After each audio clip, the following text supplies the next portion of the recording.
ওই মা বাবার চোখের পানি আজকে তুমি টাকার মালিক, বাড়ির মালিক, গাড়ির মালিক, ওই মা বাবার চোখের পানি আর দোয়া ছাড়া আমি চেয়ারে বসতে পারি না রে বাবা। বাড়ির মধ্যে মা কত মেহমান খানা খাওয়ায়, গোশত পাকায়, কিন্তু মা নিজে খায় না। আমার সন্তান একটা আমার কিনারায় নাই। ও আল্লাহর বান্দারা, এই ময়দানে কারা জানি মা হারায় ফেলছো, কে জানো বাবারে হারায় ফেলছো। ওরে আল্লাহর বান্দারা, যার বাবা নাই তার দোয়ার দরওয়াজা একটা বন্ধ, যার মা নাই তার দোয়ার দরওয়াজা দোনোটা বন্ধ হয়ে গেছে। আর যার মা বাবা এখনো আছে, মোনাজাতের পরে বাসায় গিয়া দেখবা মা ঘুমায় না, বাবাও ঘুমায় না, সন্তানের অপেক্ষায় বারবার বলে বাবা আয়, তাড়াতাড়ি আয়, খানাও খাই নাই, তুমি আসবা বলিয়া।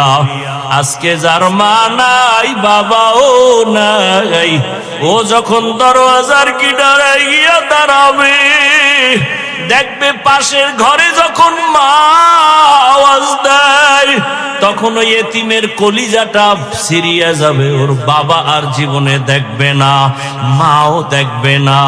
ও আমার কলিজার বাবারা, ও ছাত্র ভাই, স্কুলে পড়ো, কলেজে পড়ো, চাকরি করো, ব্যবসা করো, ওরে আমি তোমাকে বলবো, ওই মা বাবার দোয়া ছাড়া জীবন সফল হবে না।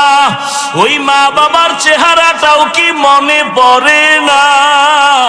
ওই মা বাবারে যারা কষ্ট দিয়া কাঁদাইছো, ওরে আল্লাহর বান্দারা, এখনো সময় আছে, দোয়া চাও।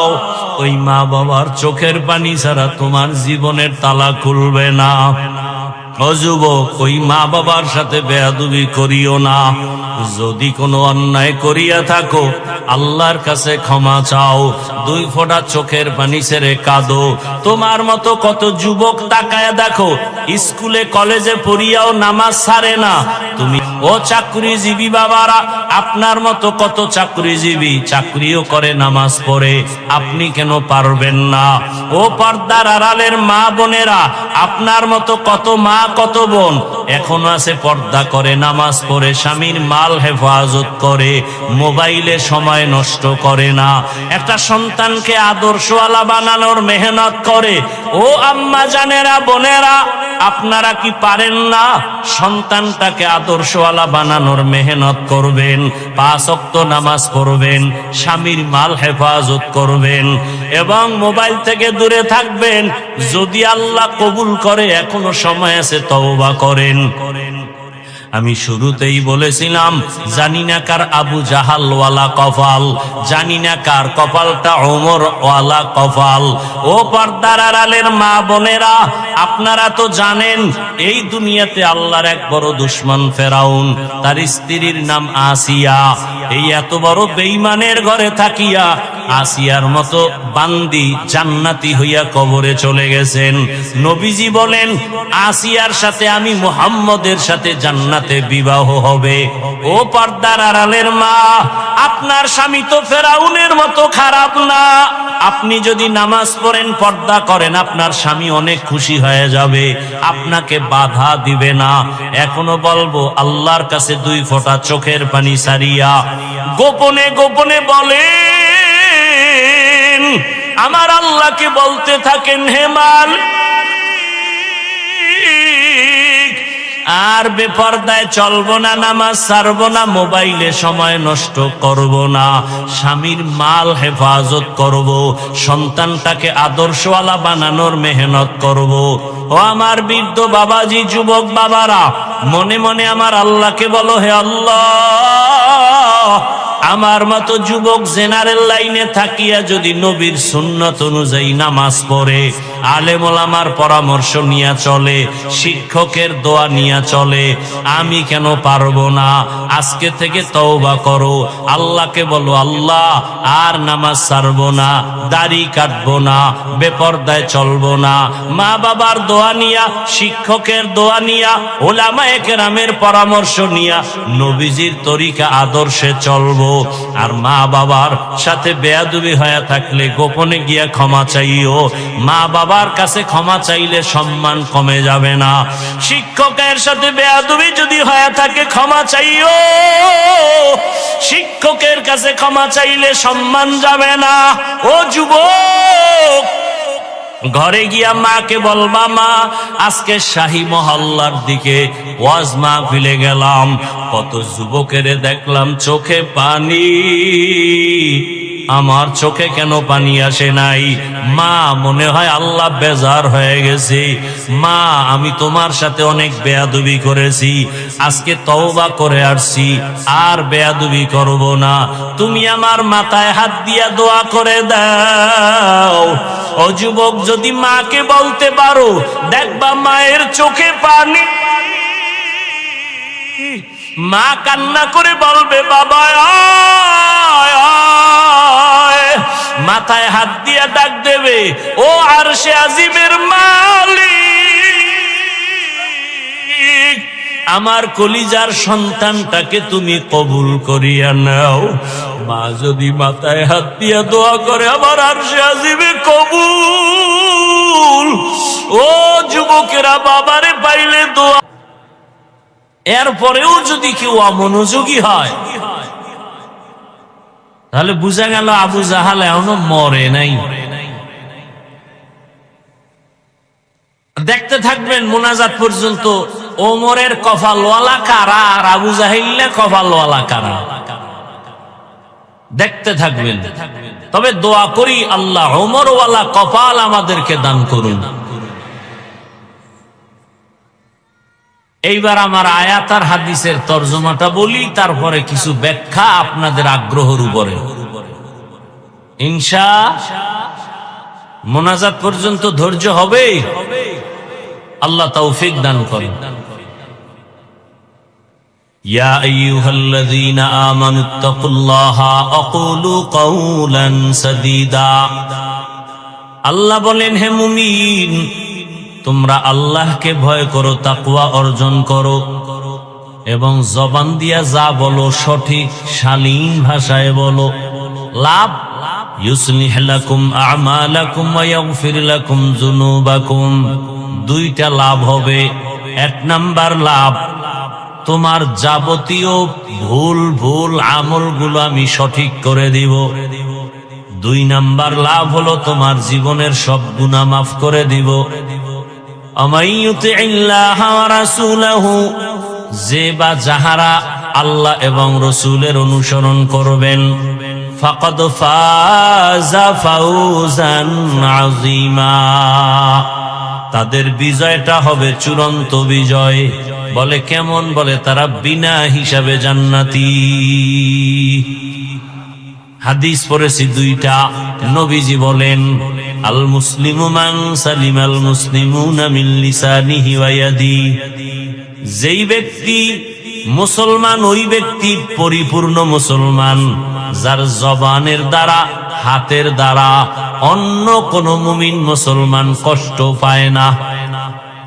বুঝেননি? জবানের কথার দ্বারাও কেউ কষ্ট পাবে না, হাতের কাজের দ্বারাও কারো কষ্ট দেয়া হবে না।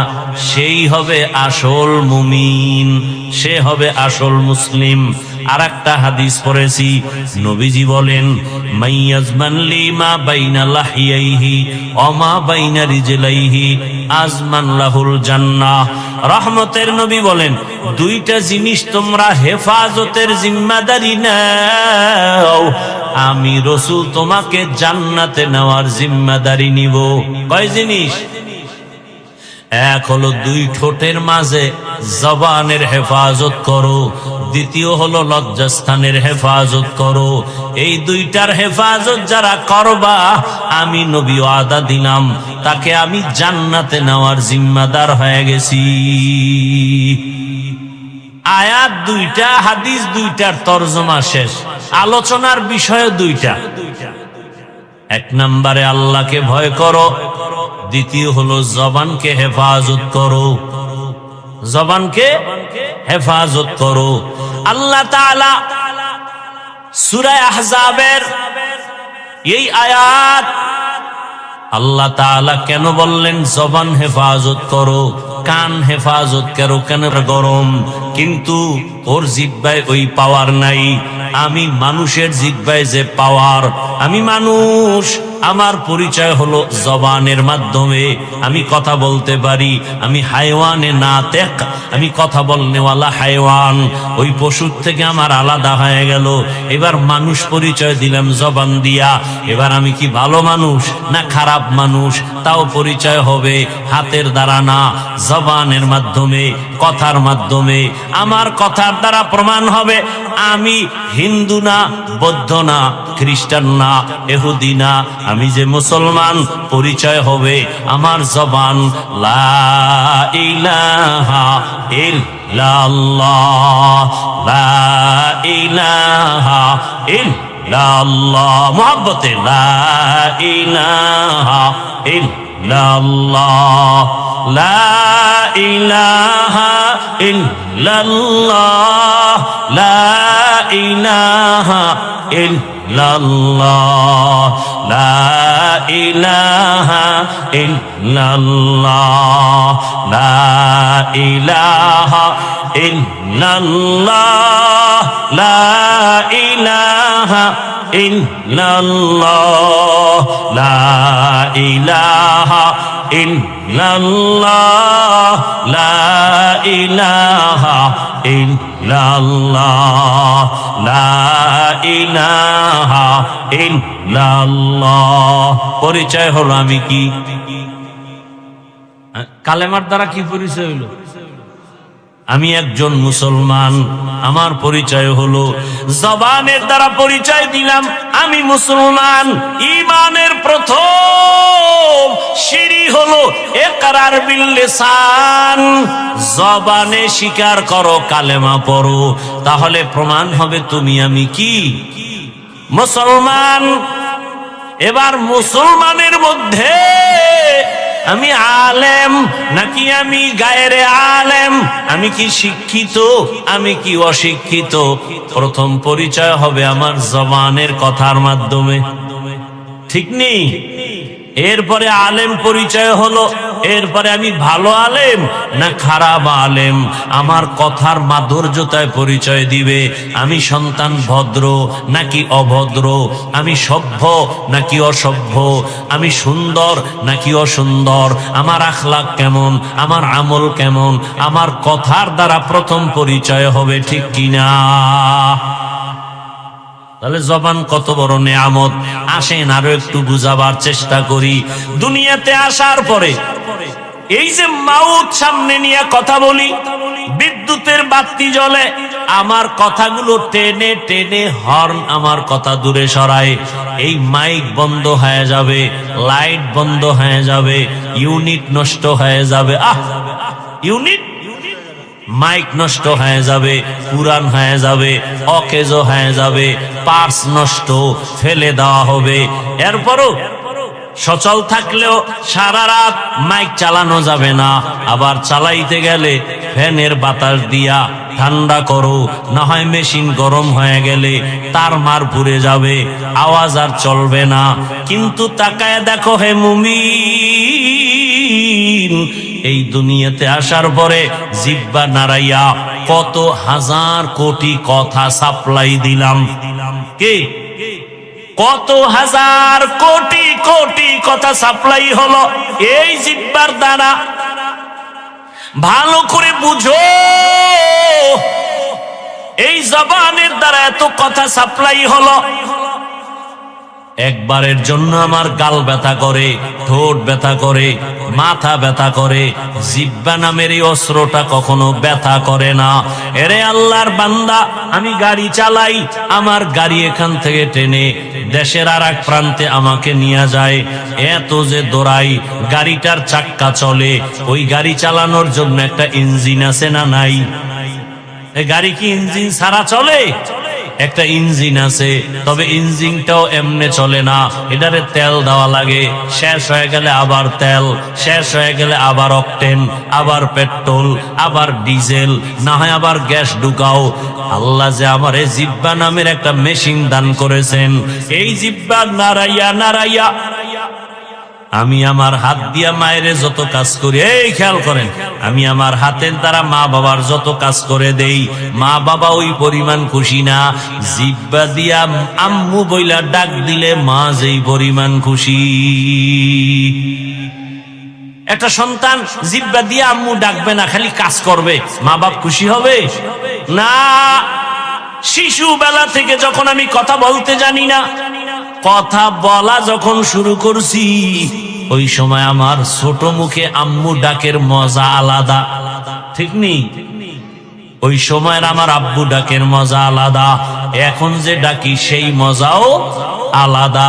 ওই সময়ের মজা এমন মজা, ওই সময় যেই বাচ্চাগুলো আম্মু বলিয়া ডাকে না, ওই সময় যেই বাচ্চারা আব্বু বলে ডাকে না, বাবার মনে বড় কষ্ট।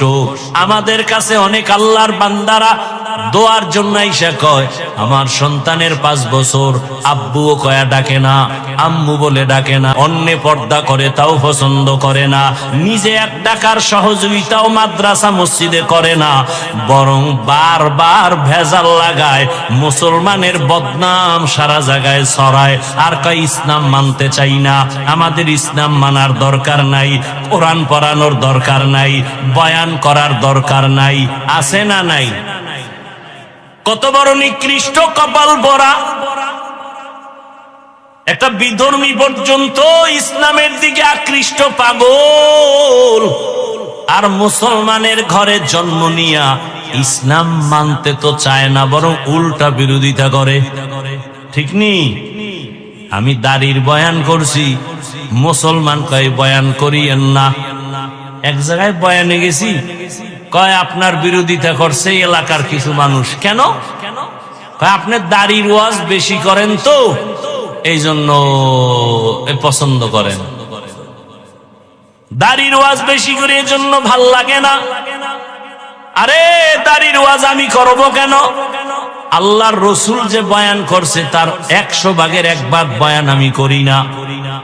এরপর আলহামদুলিল্লাহ আমার বলার দ্বারা তো ইসলামের উপকার কম হয় নাই। কত বেনামাজি নামাজি, কত জেনারেল লাইনের মানুষ, দাড়িওয়ালা যুবক। ওই কয়েকদিন আগে এক আর্মির যুবক ছেলে আসছে, আইসা দোয়া চাই, হুজুর আমি আর্মির চাকরি চাইরা দিছি। আমি বললাম দেশের এই মুহূর্তে আর্মির বড় দাম, তুমি ছাড়লা কেন? বলে হুজুর আমাকে বারবার বলে দাড়ি কাটিয়া ফালাও। আমি এক পর্যায়ে সহ্য করতে না পারিয়া বলছি, স্যার আমি চাকরি ছাড়বো, দাড়ি ছাড়বো না। এরে আল্লাহর বান্দা, সব কিছুর মূল এই জিহ্বা নামের অস্ত্র। এই একটা জিহ্বা দিয়ে কত দিকে দৌড়ায়। এই জিহ্বা দ্বারা, এই একটা জিহ্বা দ্বারা অপরিচিত যুবক আর অপরিচিত মাইয়া, যুবক জিহ্বা দিয়া কয় তোরে বিয়া করব, মেয়েটা বলে কবুল, সাক্ষী থাকলে বিয়া রেডি। কথা কন না কেন? সাক্ষী লাগবে না? না সিফা সাফায় কবুল হইল হবে না, জবানের কথায় কবুল হয়ে গেছে।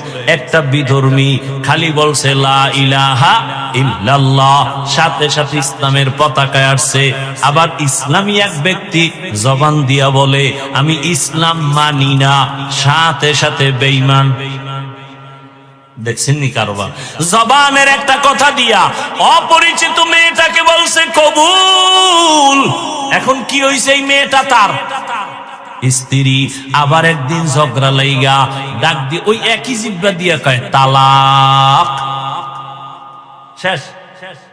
হ্যাঁ, এই একই জিহ্বার কথা বিচারক আদালতে বইসা আসামিকে যদি জিহ্বা নাড়ায় কয় ডান দিকে দৌড়াইয়া যা, তার মানে তুই বেকসুর মুক্তি পেয়েছো, সবাই ফুলের মালা দেয়। আবার ওই একই বিচারপতি জিহ্বা নাড়াইয়া যদি আসামিকে বলে বাম দিকে যা, তার মানে জেলখানায় যাও। একই জিহ্বার আওয়াজ, কারো মুক্তি কারো জেলখানায় চলে যায়। একই জিহ্বার আওয়াজ। আমার এক কথায় বউ তালাক, আবার এক কথায় অপরিচিত মাইয়া স্ত্রী হয়ে যায়। আমার এক কথায় বেঈমান থেকে মুমিন, আবার জবানের একটা কথায় মুমিন থেকে বেঈমান। বুঝেননি কথা? তাহলে জিব্বার পাওয়ার কেমন, কত পাওয়ার ওয়ালা এই জিব্বা। ভাইরা আমার, এই জবানের তেলাওয়াত এত আকর্ষণীয়, মজার তেলাওয়াত, জিব্বা দিয়া যত সুন্দর করে তেলাওয়াত করে মানুষের দিল চুম্বুকের মতো টানে। আবার এই জিব্বা নাড়ায় কতজনে গান গায়, মানুষ বিরক্ত বোধ করে, খারাপ জানে। এই জবান দিয়া প্রশংসা করে, এই জবান দিয়া বদনাম করে, ঠিক নেই? একই জিব্বার কত কাম। আল্লাহ কয় ভালোটা যদি ধইরা রাখতে চাও জবানটারে কন্ট্রোল করো। ভালো মানুষের পরিচয় দিতে হলে জবান কন্ট্রোল করো। ঈমানের পরিচয় দিতে চাইলে জবানটারে কন্ট্রোল করো। কয় জবানটারে কেমনে কন্ট্রোল করি? হাতের তো বান্দা যায়, চোখ আটকানো যায়, জিব্বা আটকানো যায় না, এটা রশি দিয়া বাঁধাও যায় না, কষ্টেপ লাগানো যায় না, সুপারগুলো লাগানো যায় না। আল্লাহ কয় এটাকে আটকানোর একটা মেডিসিন আমি মাওলার কাছে আছে, আমি তোরে মেডিসিনটা দিলাম। ওই মেডিসিনের নাম হলো তাকওয়া।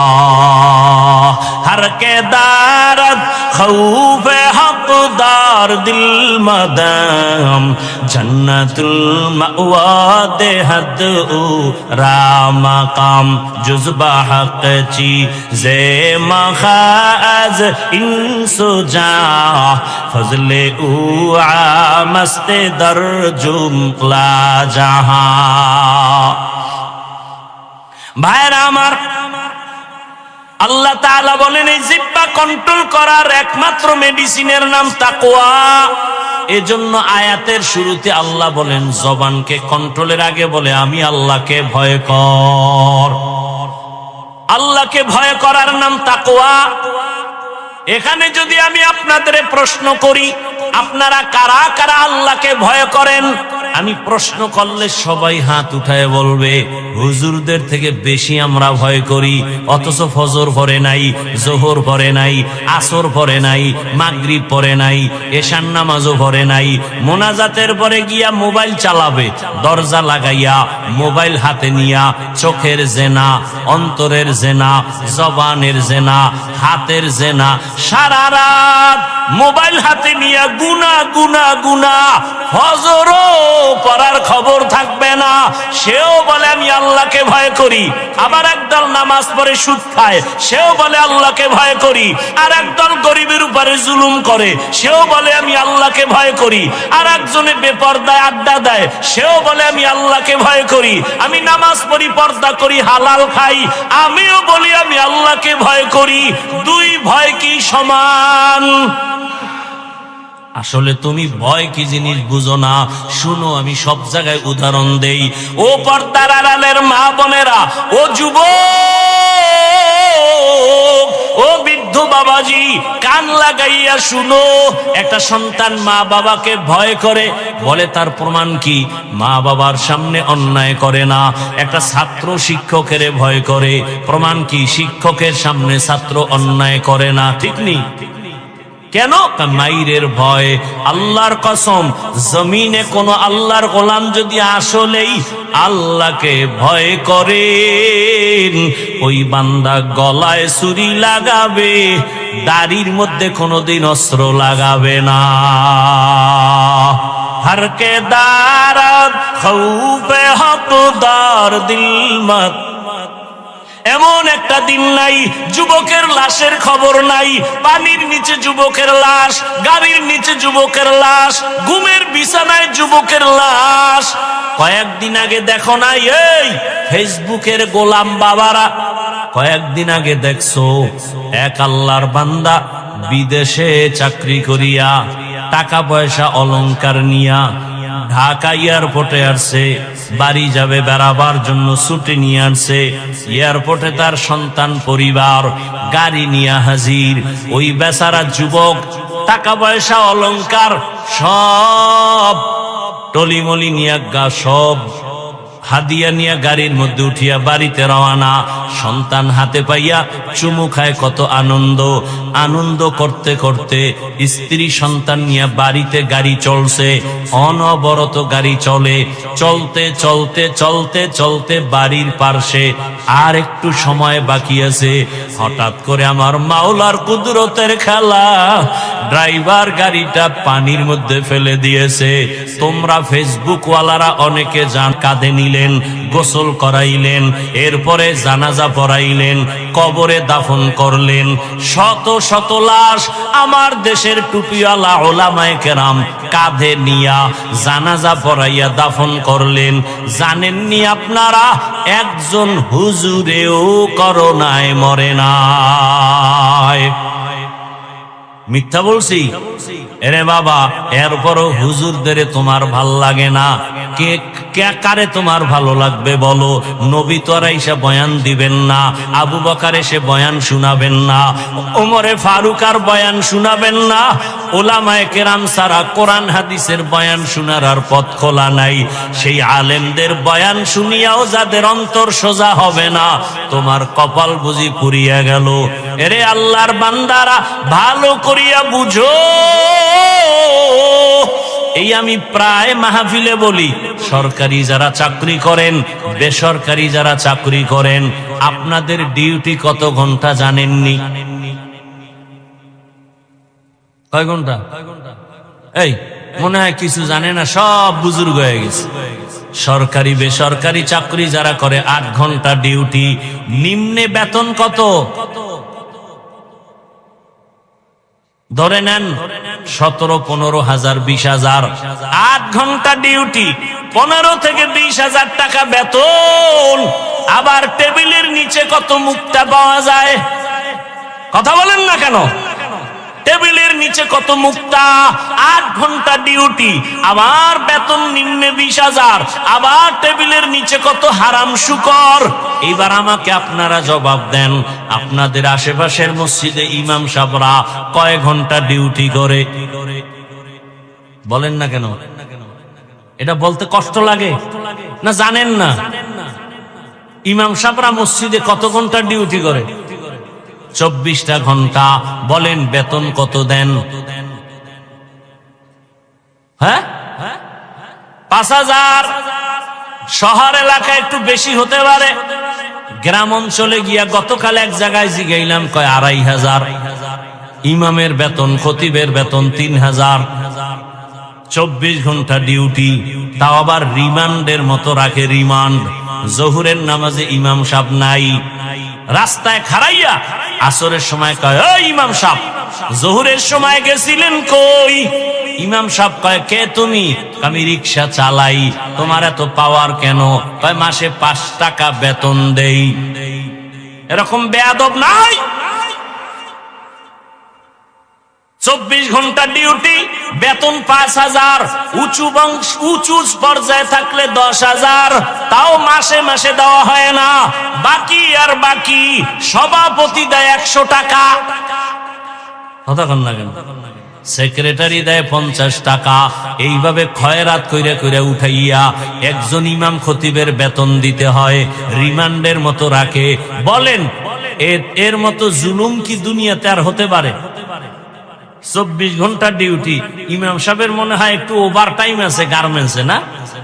হ্যাঁ, দুনিয়ার সব ওভার টাইম করে, ইমামের 24 ঘন্টায় ওভার টাইম কই? এরপরও ইমাম সাহেব এই জুলুমের শিকার হইয়া কোনদিন কেউরে গালি দিছেনি? কোনদিন জুমায় বলছে, আপনারা যদি আমার বেতন 30,000 না করেন, আসরের নামাজের থেকে এই সূরাগুলো উল্টা পড়া হবে? বলছে? কোনদিন কোন কমিটির বিরুদ্ধে মানববন্ধন করেছে? করে নাই।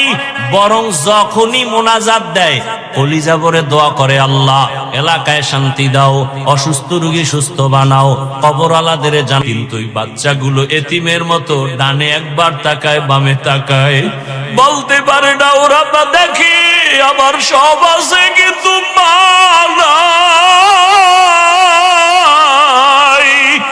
আমার মায়ের আদর থেকে আমরা বঞ্চিত। আরে একটা মা সন্তানের যে কত আপন। ও টাকাওয়ালা বাবারা, ও বৃদ্ধ বাবাজিরা, ও ব্যবসায়ী বাবারা, আজকে তুমি দেশের গ্রামের বাড়ি ছাড়িয়া ঢাকার শহরে চাকরি করো, ব্যবসা করো, তোমার মায়ের খবর জানো? এক রাতও মোবাইল না করিয়া ঘুমাইতে পারে না। রাত্র যতটাই হোক না কেন বারবার মোবাইল করে, বাবা কেমন আছো, কখন ঘুমাইবা, খানা খাইবা। ওই মা বাবার চোখের পানি। আজকে তুমি টাকার মালিক, বাড়ির মালিক, গাড়ির মালিক, ওই মা বাবার চোখের পানি আর দোয়া ছাড়া আমি চেয়ারে বসতে পারি না রে বাবা। বাড়ির মধ্যে মা কত মেহমান খানা খাওয়ায়, গোশত পাকায়, কিন্তু মা নিজে খায় না। আমার সন্তান একটা আমার কিনারায় নাই। ও আল্লাহর বান্দারা, এই ময়দানে কারা জানি মা হারায় ফেলছো, কে জানো বাবারে হারায় ফেলছো। ওরে আল্লাহর বান্দারা, যার বাবা নাই তার দোয়ার দরওয়াজা একটা বন্ধ, যার মা নাই তার দোয়ার দরওয়াজা দোনোটা বন্ধ হয়ে গেছে। আর যার মা বাবা এখনো আছে, মোনাজাতের পরে বাসায় গিয়া দেখবা মা ঘুমায় না, বাবাও ঘুমায় না, সন্তানের অপেক্ষায় বারবার বলে বাবা আয়, তাড়াতাড়ি আয়, খানাও খাই নাই, তুমি আসবা বলিয়া। আজকে যার মা নাই, বাবাও নাই, ও যখন দরওয়াজার কিনারে গিয়া দাঁড়াবে, দেখবে পাশের ঘরে যখন মা আওয়াজ দেয়, তখন ওই এতিমের কলিজাটা ছিঁড়িয়া যাবে। ওর বাবা আর জীবনে দেখবে না, মাও দেখবে না।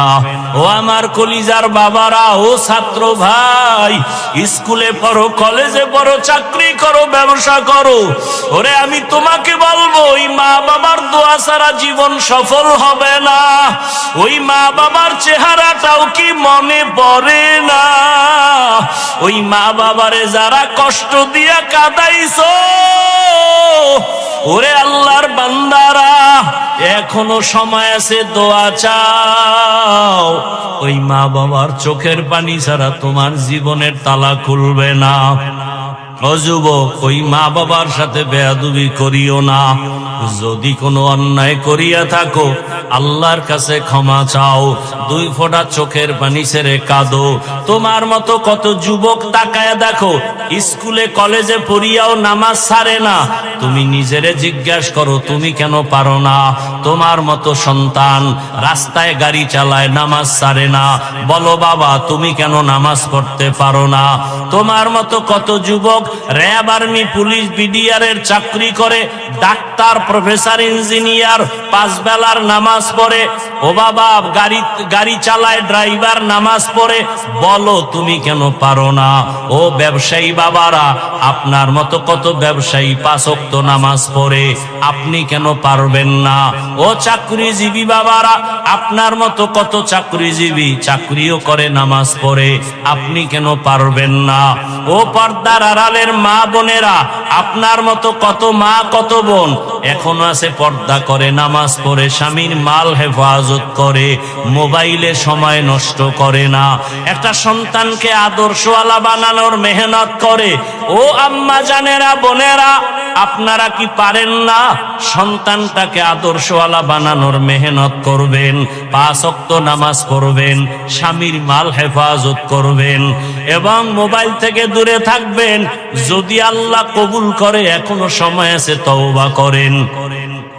আমি শুরুতেই বলেছিলাম কেন পানি আসে নাই? মা, মনে হয় আল্লাহ বেজার হয়ে গেছে। মা, আমি তোমার সাথে অনেক বেয়াদবি করেছি, আজকে তওবা করে আসছি, আর বেয়াদবি করব না। তুমি আমার মাথায় হাত দিয়া দোয়া করে দাও। ও যুবক, যদি মাকে বলতে পারো, দেখবা মায়ের চোখে পানি। মা কান্না করে বলবে বাবা আয় আয়, মাথায় হাত দিয়া ডাক দেবে, ও আরশে আজিমের মালিক, আমার কলিজার সন্তানটাকে তুমি কবুল করিয়া নাও। মা যদি মাথায় হাত দিয়া দোয়া করে আমার আরশে আজিমে কবুল। ও যুবকেরা, বাবারে পাইলে দোয়া চাও, মা বাবার দোয়া ছাড়া কপাল খুলবে না। গুনার থেকে আল্লাহর কাছে তওবা করো। জবানের দ্বারা গুনাহ করব না, চোখের দ্বারা গুনাহ করব না, হাতের দ্বারা গুনাহ করব না। ওলামায়ে কেরামের খেদমত করব। আলেম হতে না পারলেও আলেমের দিল থেকে মোহাব্বত করব। আল্লাহর কোরআনটা সিনায় লাগাবো, তেলাওয়াতের চেষ্টা করব। ও আল্লাহর বান্দারা, তওবা করার যদি অন্তরে নিয়ত থাকে, মুনাফিকি না থাকে, খাঁটি অন্তরে তওবা করলে আমার মাওলা কুদরতের দ্বারা কবুল করে নিবেন। তওবার নিয়ত যাদের আছে, মুনাফিকি নাই, আল্লাহর মোহাব্বতে তওবার নিয়তে দুটো হাত আমার আল্লাহকে দেখায়া দাও। আয় আল্লাহ, হাতগুলো কবুল করে নেন, তওবা কবুল করে নেন। তওবার উপরে মজবুত হইয়া চলার মতো তৌফিক দান। নাচ গানের প্যান্ডেল সাজাবে পারতনি, কিন্তু ওরা নাচ গানের প্যান্ডেল সাজায় নাই। আমার এই কলিজার যুবকদের কিয়ামত পর্যন্ত, মরণ পর্যন্ত এই দিনের খেদমতের জন্য কবুল করেন, বলেন আমিন।